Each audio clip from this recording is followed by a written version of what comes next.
बिस्मिल्लाहिर्रहमानिर्रहीम। अस्सलाम वालेकुम व्यूवर्स, मैं हूं शेफ़ मारिया और आज मैं आप लोगों के लिए बहुत ही मज़ेदार से ब्रेड स्नैक की रेसिपी लेकर आई हूं।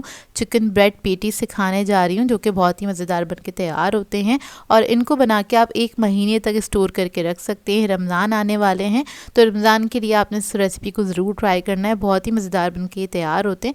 इसके अलावा आप लोग चाहें तो हाई टी पार्टीज़ वगैरह में भी इसको बना के सर्व कर सकते हैं। तो चलिए आइए रेसिपी स्टार्ट करते हैं। यहाँ पर मैंने एक पैन ले लिया है, इसमें ऐड कर देंगे 2 टेबलस्पून के बराबर कुकिंग ऑयल और उसके बाद ऐड करेंगे इसमें लहसुन का पेस्ट 1 टीस्पून। इसको आपने हल्का सा फ्राई कर लेना है, अच्छी सी खुशबू आने तक आपने इसको फ्राई करना है। और फिर इसके अंदर हम कुछ वेजिटेबल्स ऐड करेंगे। तो यहाँ पर मैंने गाजर ली है आधा कप के बराबर जूलियन में कटी हुई, बंद गोभी ऐड करेंगे 1 कप, आधा कप ऐड करेंगे शिमला मिर्च।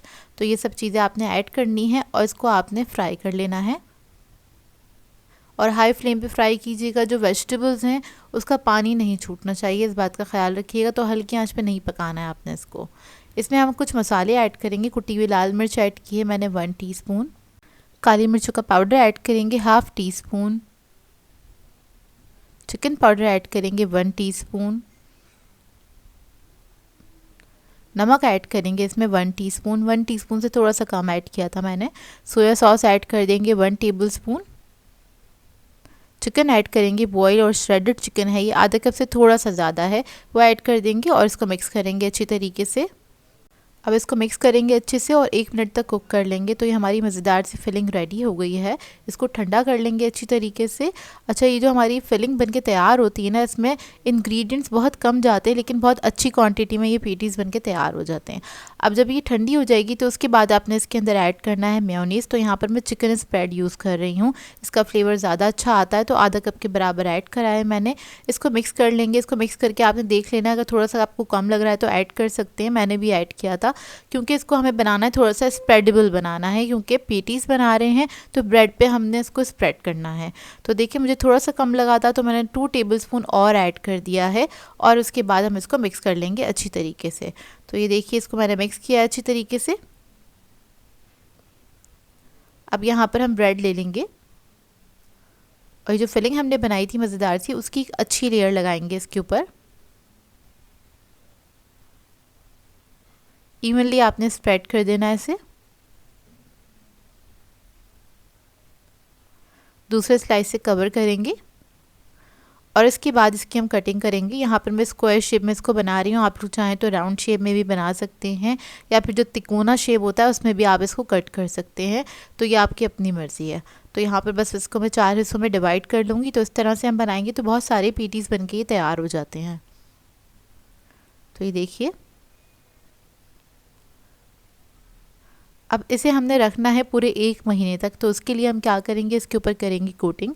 तो कोटिंग करने के लिए अंडा मैंने फेंट लिया था, 3 से 4 अदद अंडे लिए थे, ब्रेड क्रम्स ले लिए हैं और इसमें हम क्या करेंगे, सबसे पहले अंडे में हमने इसको डिप किया, उसके बाद ब्रेड क्रम्स लगाए हैं और उसके बाद दोबारा से एक और कोटिंग करेंगे क्योंकि 1 महीने तक हमने इसको रखना है तो इसको सिक्योर भी होना चाहिए, तो इसलिए आपने इसकी डबल कोटिंग करनी है। तो इस तरह से आपने दोबारा से ब्रेड क्रम्स अच्छी तरीके से इसके ऊपर लगा देने हैं चारों तरफ। हाथ से थोड़ा सा सेट कर लीजिएगा। ये देखिए इस तरीके से अब ये रेडी है। इस तरह से मैं सारे पेटीज़ जो है रेडी कर लूँगी और जब ये रेडी हो जाएंगे तो आप इसको किसी भी बॉक्स में डाल के इस तरह से रख सकते हैं फ्रीज़र के अंदर। ये बहुत अच्छे से रह जाते हैं पूरे 1 महीने तक। और जब भी आपका दिल चाहे बस फ्रीज़र में से निकालें और इसको आपने डायरेक्टली फ्राई करना है। तो जितनी भी फ्रोज़न चीज़ें होती हैं उनको आपने डीफ्रॉस्ट नहीं करना होता, उसको डायरेक्टली फ्राई करना होता है। बस इस बात का ख्याल रखा करें कि आपने इसको लो मीडियम फ्लेम पे फ्राई करना है ताकि क्या हो, वो अंदर तक अच्छी तरीके से पक जाए और फ्राई हो जाए। तो देखिए यहाँ पर मैंने ऑयल गर्म करने के लिए रख दिया था ताकि इसको मैं फ्राई करके आप लोगों को दिखा सकूँ। और यहाँ पर बस मैंने 5 पीस निकाले हैं, इनको मैं फ्राई कर लूँगी, बाकी मैंने इसको फ्रीज़ कर दिया है। तो बस एक तरफ से जब गोल्डन कलर आ जाएगा तो आपने दूसरी तरफ से इसको फ्लिप करना है और फ्राई कर लेना है लाइट गोल्डन कलर आने तक। तो देखिए कितने अच्छे से फ्राई हो रहे हैं, ऊपर से बहुत क्रंची होते हैं, अंदर से सॉफ्ट होते हैं और बेहद मज़ेदार बनके ये तैयार होते हैं। तो अब इसको हम निकाल लेंगे और इसको मैंने सर्व किया था केचप के साथ, आप किसी भी सॉस के साथ इसको सर्व कर सकते हैं। और इस रमज़ान आपने इस रेसिपी को ज़रूर ट्राई करना है, आपको बहुत अच्छी लगेगी ये रेसिपी।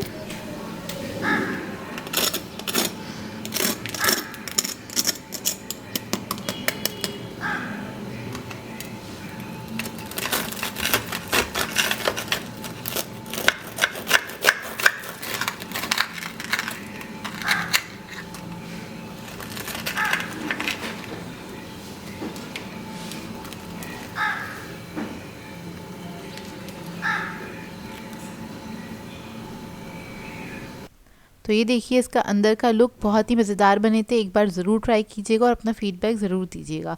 सो व्यूअर्स, अगर आप लोगों को मेरी रेसिपीज़ अच्छी लगती हैं तो मेरे चैनल को सब्सक्राइब करें, लाइक करें, कमेंट ज़रूर किया करें, शेयर भी ज़रूर किया करें अपने फ्रेंड्स के साथ, फैमिली के साथ। तो मुझे अपनी दुआओं में याद रखिएगा। अल्लाह हाफ़िज़।